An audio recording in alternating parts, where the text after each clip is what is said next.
Hello and welcome to All Sport ABP. As you can see, Bangladesh জাতীয় football দলের home জার্সিটা হাতে পেয়ে গিয়েছি and this is what it looks like. Very comfortable and the design is pretty awesome as well. এখানে Bangladesh football ফেডারেশনের logo, এখানে হচ্ছে kit sponsor যারা কিট প্রডিউসার দৌড় তাদের লোগো। ভেরি কমফোর্টেবল কিট, সব মিলিয়ে খুবই ভালো। বাট একটাই ব্যাপার, এটা পুরোপুরি সাদা, সো এটাকে খুব যত্ন করে রাখতে হবে, দ্যাটস ওয়ান পয়েন্ট। আর যত্ন করে রাখার বিষয় থেকেই আসলে আজকে যেই কারণটায় ভাবছিলাম যে একটা ছোট কথা বলে যাই। It's mostly related to the Europa league final. মানে ব্যাপারটা হচ্ছে যে আগামীকাল রাতেই তো খেলা, মানে টেনশনে আসলে 2 দিন আগে থেকেই মোটামুটি অন্যরকম একটা কিছু মাথায় ঘুরপাক খাচ্ছে। হ্যাঁ, একবার খুব খুশি থাকি, খুব এক্সাইটেড থাকি, মনে হয় যে কালকে তো আমার মানে লাইফের একটা খুবই ফান ডে হবে, খুবই আনন্দময় একটা দিন হবে বা একটা রাত হবে। আবার হঠাৎ করে মনে হয় যদি হেরে যাই তাইলে কি হবে। সো অনেক ধরনের মিক্সড একটা ফিলিংস কিন্তু কাজ করছে এই মুহূর্তে, এবং একটা অ্যান্টিসিপেশন যেভাবে থাকে আর কি। এখন একটা ব্যাপার কিন্তু মোটামুটি নিশ্চিত, ইন্টার মিলান পিএসজি ফাইনালে উঠেছে ইউসিএল এর। তবে সেটা নিয়ে যতটা না আলোচনা চলছে, আলোচনা কিন্তু এই মুহূর্তে সবচেয়ে বেশি চলছে ইউরোপা লিগের ফাইনালটা নিয়ে। কারণ সেখানে ম্যানচেস্টার ইউনাইটেড আছে, সেখানে টটেনহাম হটস্পার্স আছে, এবং আমার কাছে মনে হয় যে ফ্যান বেজের যদি আমরা কম্প্যারিজনটা করি, বাংলাদেশের ভেতরে হোক, ওয়ার্ল্ড ওয়াইড লেভেলেও হোক, এই ম্যাচটা নিয়ে অ্যান্টিসিপেশন একটু বোধহয় বেশিই থাকবে। নট অনলি বিকজ তারা প্রিমিয়ার লিগের টিম, ইটস অলসো বিকজ কোন দুইটা টিম এসছে। এখানে যদি ক্রিস্টাল প্যালেস অ্যাস্টন ভিলা খেলতো বা ওয়েস্ট হ্যাম ভার্সেস চেলসি হতো, আই এম নট শিওর এই লেভেলের একটা হাইপ বা এই লেভেলের একটা এনথুজিয়াজম থাকতো। বাট ইন্টারেস্টিংলি এই যে স্টোরিটা যেভাবে করে এই দুইটা দল ফাইনালে এসছে, সেটাও কিন্তু খুবই উইয়ার্ড একটা মানে সিচুয়েশনে আর কি। হ্যাঁ, যে তারা লিগে এত খারাপ পারফর্ম করে সামহাও ইউরোপা লিগেই তারা কনসিস্টেন্টলি ভালো পারফর্ম করে করে তারপর চলে আসছে ফাইনালে।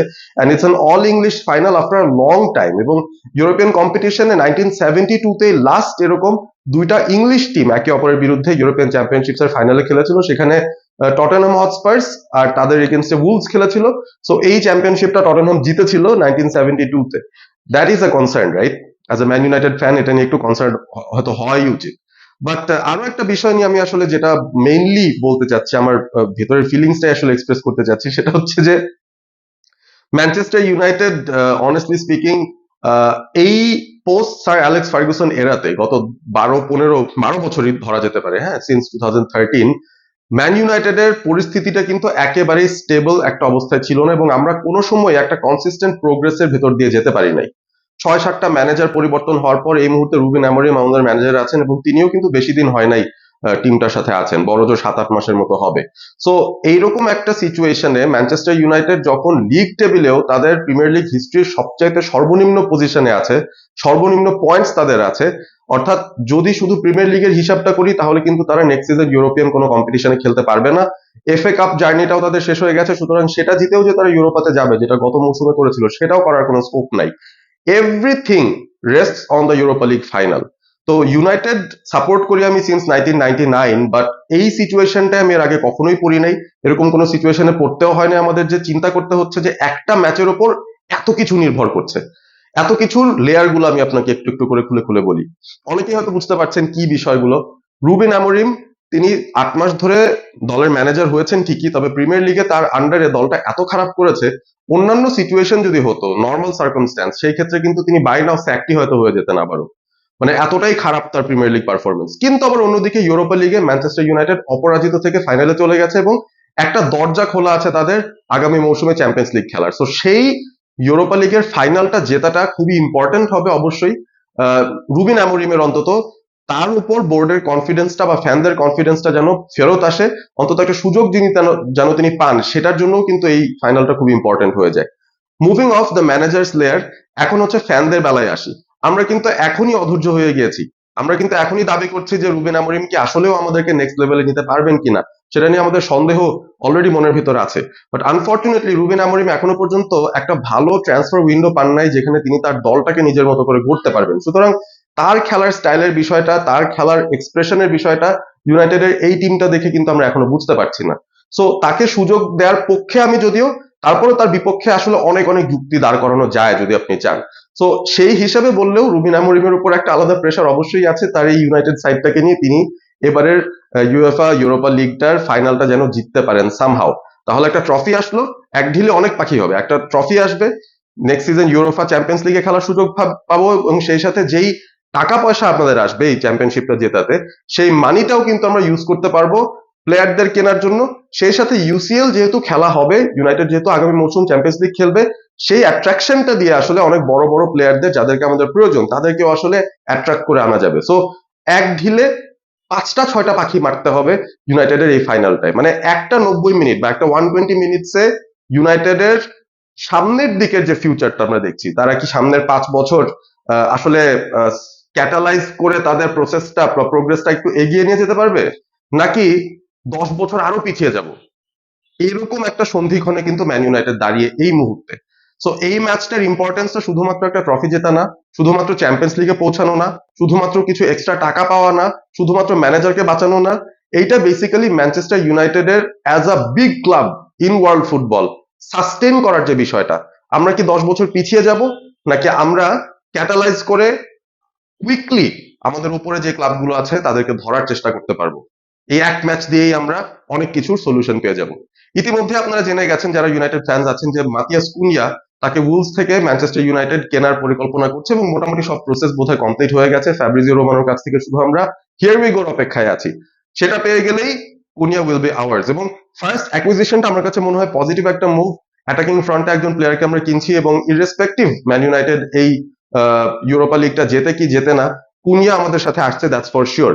বাট এখন যদি বড় বড় স্টারদের আমাদের ধরতে হয়, ফর এক্সাম্পল আমাদের গোল স্কোরের অভাব, আমরা যদি এখন জোকেরেসকে কিনতে চাই স্পোর্টিং লিসবন থেকে, তাকে অ্যাট্রাক্ট করতে হলে কিন্তু আমাদের চ্যাম্পিয়ন্স লিগ ফুটবলে কনফার্ম থাকাটা জরুরি। ইভেন লিয়াম ডিলাপ, যিনি ইপসুইচের স্ট্রাইকার, যিনি রেলেগেটেড হয়ে গেছেন, তিনিও নাকি বিভিন্ন ক্লাবের সঙ্গে আলোচনা করছেন, তিনিও নাকি অপেক্ষা করছেন বুধবার দিন চলে যাবে, রোববার দিন চলে যাবে, তিনি দেখবেন কোন কোন ক্লাবগুলো আসলে চ্যাম্পিয়ন্স লিগ খেলবে আগামী মৌসুমে, সেই দলগুলোতে তিনি হয়তো জয়েন করতে পারেন। রায়ান চার্কির মতো খেলোয়াড়রা, এমি মার্টিনেজদের মতো খেলোয়াড়রা অনেকেই কিন্তু লিঙ্কড আছেন ম্যানচেস্টার ইউনাইটেডের সঙ্গে। তবে তারা আসবেন মনে হয় ওই যে ইউসিএল এর টোপটা, সেই ইউসিএল যদি আমরা খেলতে পারি তাহলে বোধহয় এই প্লেয়ারদের অ্যাট্রাক্ট করা যাবে। সো এই প্লেয়ারগুলো আসলে কিন্তু আমাদের প্রোগ্রেসটা অ্যাক্সেলারেটেড হওয়ার একটা সম্ভাবনা তৈরি হয়। সো ওই জায়গাটা আমাদের তৈরি করতে হলে এই ম্যাচটা না জেতার কোনো বিকল্পই নাই আমাদের, মানে জিততেই হবে, বেসিক্যালি জিততেই হবে এই ম্যাচটা, প্রতিপক্ষ যেই থাক। নো ডিসরেসপেক্ট টু টটেনহাম, এই ম্যাচটা ইউনাইটেডের জিততেই হবে, তাদের অস্তিত্ব রক্ষার লড়াই হিসেবে এই ম্যাচটা তাদের খেলতে হবে। সো একটা গুড নিউজ আমি দিয়ে আমার ভিডিওটা শেষ করতে চাই। একটু আগে আমি খবর পেয়েছি ম্যানচেস্টার ইউনাইটেড তারা ট্রেনিং এ নেমেছে, মিডিয়ার সামনে ট্রেনিং ছিল, এবং সেই ট্রেনিং সেশনে যারা ইনজুর্ড ছিলেন কিছু খেলোয়াড়, লেনি ইয়োরো, জার্কজি, ডিলিট, তারা কিন্তু মাঠে নেমেছেন, অর্থাৎ তারা কিন্তু টিমের সঙ্গে ট্রেন করছেন। So there is a big possibility start না করলে অন্তত এই 3জন খেলোয়াড়কে আমরা বেঞ্চেও দেখতে পারি, এবং সেটা হলে কিন্তু ইউনাইটেডের স্কোয়াডটা মোটামুটি ফুল হয়ে যায়। এই ফুল স্ট্রেংথ স্কোয়াড ইউনাইটেড যদি ফাইনালে খেলতে পারে, I am guessing we have a better chance to win. এবং আমাদের মধ্যে উইনিং জিনস আছে। টটেনহাম হটস্পার্স তারা এই ধরনের পরিস্থিতিতে খুব সাধারণত পড়ে না, ফাইনাল গুলোতে আসলে দেখা যাবে তারাও অনেক অনেক বেশি নার্ভাস থাকবে। এবং বিলবাওতে আমরা গিয়ে বিলবাওকে 2 লেগে তাদেরকে হারিয়েছি, তাদের ঘরের মাটিতে তাদেরকে বিপর্যস্ত করে এসেছি। সুতরাং আবারও যখন বিলবাওতে ফাইনাল হচ্ছে, আমার কাছে মনে হয় এটা একটা ইউনাইটেডের জন্য ডেফিনেট অ্যাডভান্টেজ। তো দেখা যাক, শেষ পর্যন্ত ইমোশনাল কথাগুলো বললাম, হয়তো পরবর্তীতে আমি ট্যাকটিক্যাল অ্যানালাইসিস নিয়ে আসতে পারি যে ইউনাইটেড আসলে কিভাবে স্পার্সকে আটকাতে পারে বা স্পার্সের এগেনস্টে ফাইনালটা জিততে পারে, সেখানে ট্যাকটিক্যাল কি ইস্যুস গুলো নিয়ে আসলে ম্যানেজারকে চিন্তা করতে হবে বা আমাদের চোখ রাখতে হবে, সেটা নিয়ে হয়তো পরবর্তী একটা ভিডিওতে কথা বলবো। আপাতত মুহূর্তে এখানেই থামছি। আপনারা সবাই ভালো থাকবেন। Stay Assam, stay all sport with all sport ABP. And just before I leave, wait. আমাদের ম্যানচেস্টার ইউনাইটেড সাপোর্টার্স ক্লাবের পক্ষ থেকে আমরা কিন্তু ফাইনালটা একসঙ্গে দেখার পরিকল্পনা করছি শেফস মেইটে, ধানমন্ডিতে সেটা। সো আপনারা যারা ইন্টারেস্টেড অবভিয়াসলি আপনারা জয়েন করতে পারেন, যোগাযোগ করে নিতে পারেন। অবভিয়াসলি ম্যান ইউনাইটেড ফ্যান্স হলো সুবিধা, we all want to watch the game together and celebrate together the victory and our passage to the UCL next season.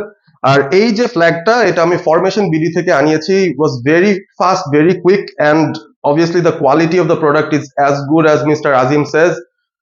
He actually produces good stuff, and I'm happy that United এর এত বাজে অবস্থা থাকা সত্ত্বেও he has merchandise related to Manchester United. আমি তো ভয়ে ছিলাম যে ভাই ইউনাইটেডের কিছু পাওয়া যায় কিনা, but yes, I got it.